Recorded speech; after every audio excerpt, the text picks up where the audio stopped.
అయితే మనం ఆయనకు నమ్మకం ఇస్తే, మనం చెడును అసహించుకుంటే, మనం ఆయనకు భయం కలిగి ఉంటే, ఆయన అనుసరిస్తే, ఆయన ప్రేమిస్తే, ఆయన గౌరవిస్తే, పాపాన్ని మనం ఛేదించుకుంటే, ఈ రోజు ఈ క్షణమే మనను కూడా ఆ పాప సంబంధమైన, ఆ నాశకరమైన, కంపు కొట్టే నీచమైన గుంట నుంచి నన్ను దేవుడు లేవనెత్తేవాడుగా ఉన్నారు.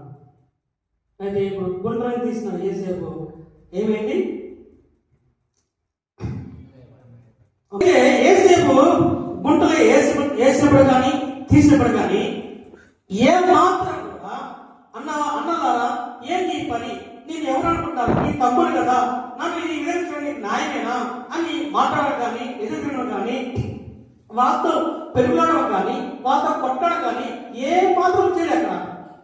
అక్కడ యేసేపు ఎలాంటి డైలాగ్స్ లేవు, మౌనంగా దేవునికి లోబడ్డాడు. యేసేపు ఫలించేంత బలా చేయడానికి ప్రప్రథమగా దేవుని యందు భయపడే వాడు ఉన్నాడు.